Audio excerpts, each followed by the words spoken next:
Arcraiders just got its biggest overhaul yet. The Cold Snap update is officially here, and if you aren't prepared for the new snowfall mechanics, you aren't going to make it to extraction.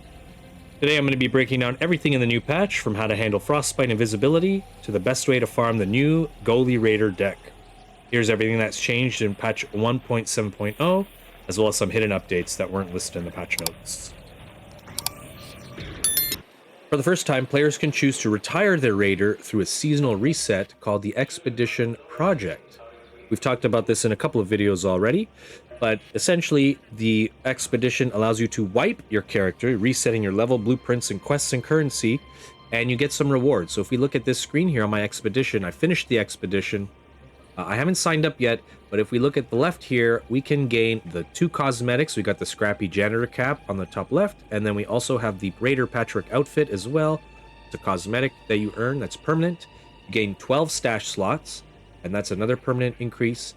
There's also bonus skill points. If you look at the bottom of that list, you see that bonus skill points, and it has a 1 in a yellow circle. That means I'm eligible to get 1 bonus skill point. If we look at the bottom right of the screen, you can see my inventory value. So all the items I have in my inventory, if they were to be sold, they would be over 1 million coins worth. And the amount of coins I have is 311,000. So added together, 1,385,000. So I can get 1 skill point. The temporary buffs are going to be a 5% XP boost, a 10% repair, and 6% more scrappy materials that you can gain. And you will notice at the bottom left of the screen, if I were to hold triangle, I can sign up for the Expedition. It seems that the window will close in 3 days, 18 hours, and 40 minutes. So my raider won't go on the Expedition just yet. I'll have to wait those 3 days and 18 hours, and then my raider will be reset. So there is maybe some time for me to gain as many bonus skill points as I can, getting as close to 5 million as possible. Another thing that was updated was the skill tree reset. So if we go to the skill tree, and we see at the bottom here, we can press triangle on PlayStation 5. When I press the button, it says, this will reset and give back 47 allocated skill points in your skill tree and allow you to choose your skills from scratch. Do you want to proceed? And the price is 94,000 coins. So each skill point is 2,000 coins to respec. Since I have 47 points, it automatically adds them up together, and then I'll be able to reallocate my skill points. If you notice at the top right here, the wallet, the blue currency, it is now capped at 800.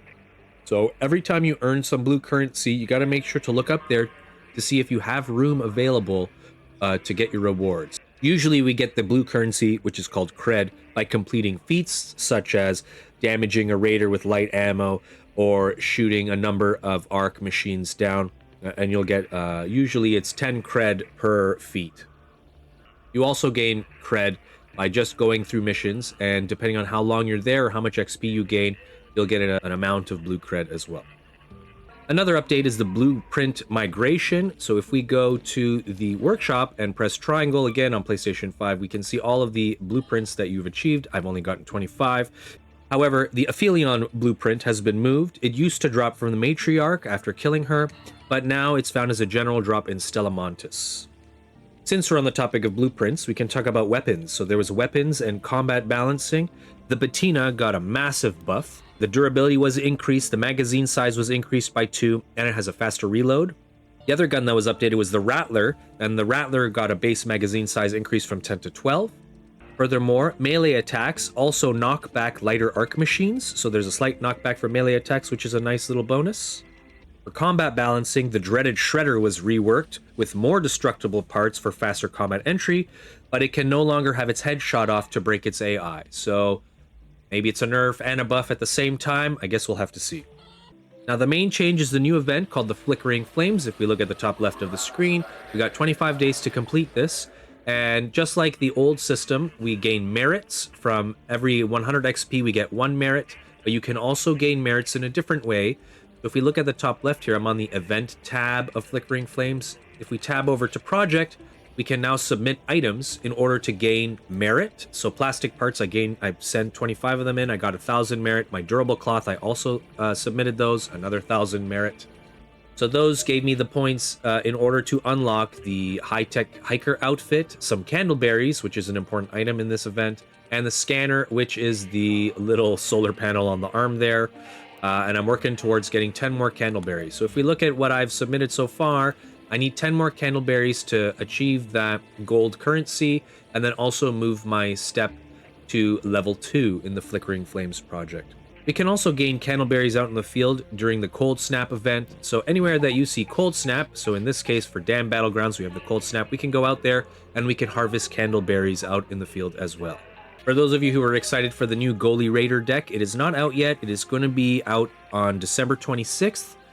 There will be a new Raider deck. It's totally free, and you can gain the Goalie Raider outfit, as well as a hockey stick tool, which you will need to earn cred, and then you'll be able to purchase those drops. So we don't know what all the other items will be in the Goalie Raider deck, but I'm really excited to see, because as a Canadian, I have hockey in my blood, and I really want to wear that hockey outfit, despite me saying in the past, I only wear black because I want to hide in the shadows, but I think I'll make an exception for this outfit, because it looks super cool to me.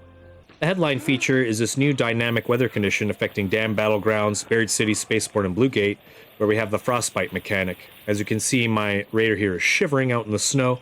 At eventually, maybe around 3.5 to 4 minutes, I'm going to be losing health, and my raider will die out in the snow. He'll die of frostbite, so that's something to be worried about. There's also reduced visibility. As you can see, I can't really see all the way down through there because there's heavy snow and frost. It just makes it harder to spot enemies at a distance. So raiders can leave visible footprints in the snow, as you can see in the video right now. So you can probably track players using the footprints in the snow. But also, even more importantly, look at this. Look at how cold I am. I'm freezing. Let's go find a hot spot. So anywhere that you can get indoors, there'll be a heat spot or hot spot where your raider will warm up. As we see here, I'm starting to warm up. I'm not shivering anymore. Someone's shooting in the background. Eventually, the frost will melt off of my shoulders here. So the frostbite mechanic doesn't just drain health. It forces a building-to-building play style, where you're going to go from building to building, as I just called it. And indoors, anywhere that's enclosed, your raider will warm up. Sometimes when there's only 2 or 3 walls, you'll notice that your raider does warm up there as well. But to be safe, you want to find any building, and you can visibly see if your raider is frozen or not just by judging on the snow on his outfit. As you see here, I have no snow on my outfit right now. Being outside for an extended period of time, you'll find that your raider slowly starts draining their health. And they will eventually die and succumb to the frostbite at about 3.5 to 4 minutes in length. I think it's closer to 4 minutes. And you'll see your health ticking down. Health bandages and herbal medicine, those will obviously heal you back up. But it would be better to just find somewhere warm so your raider can warm up, and you will avoid having all of your health being drained. So as we see here, if we go in here, we can get some shelter. See if he warms up. Yeah. Perfect. So even though there are windows and there is an open doorway here, my raider is warming up. So this would be classified as a hotspot. Anywhere you can find some walls, your heater will warm up. Oh, we can see here I'm losing health now. It's too cold. It's been about 2 minutes. And we can see the tick down is actually pretty fast. Look at that. Oof. We got to get indoors. Let's try healing up. So you can still heal, but the health is still ticking down. It is best to find somewhere indoors, some heat source where you can stop the frostbite. Let's go try that now.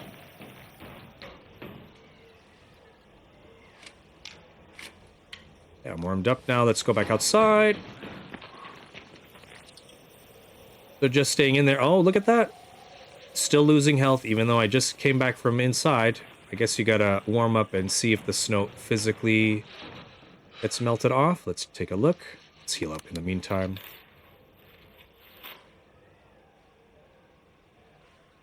Ooh, so cold. Alright, we can see the snow is disappearing. Let's go back outside and see. Yes, so it seems that you must go inside and stay inside for a little period of time before your raider will warm up again and stop the constant draining of health. So one of the hidden updates was the blueprint drop rate. It was increased by about 500%, some streamers were saying. So if the blueprint drop was only 1% before, it went up to about 5%. However, as of today, December 18th, update 1.7.2 reduced the blueprint drop rate. It's been slightly lowered. They're still higher overall than before, but they're just a little bit lower because it was a little crazy. As you can see in this clip here, I zoned in and destroyed a spotter. I made my way into this building, and the very first drawer I checked in the kitchen here, found a blueprint, vertical grip. There it is. And a couple of minutes later, in a building next door, I found another blueprint. Let's jump there. And in this suitcase here, found the muzzle brake. And there it is. I don't have that one. So yeah, if anybody remembers, you would go, 2, 3, maybe 4 raids, no blueprints, and then all of a sudden you get multiple within minutes of each other. I think they increased a little too much, so it is good that they changed that a couple days later with this new patch. And although I was looking forward to, getting more blueprints, it is more balanced this way.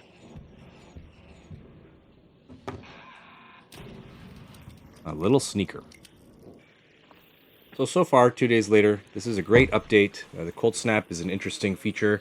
I really do like this, this idea where you can't really stay out forever, and you need to find some way indoors. If there's anything I missed, please let me know in the comments. If you enjoyed this video, please feel free to like and subscribe. It would help me out a lot, and constructive criticism is always welcome. Anyway, I hope you all enjoy the new update and try to get as much money as you can before the expedition to get those extra skill points. Anyway, it's Audrin. Take care. Bye-bye.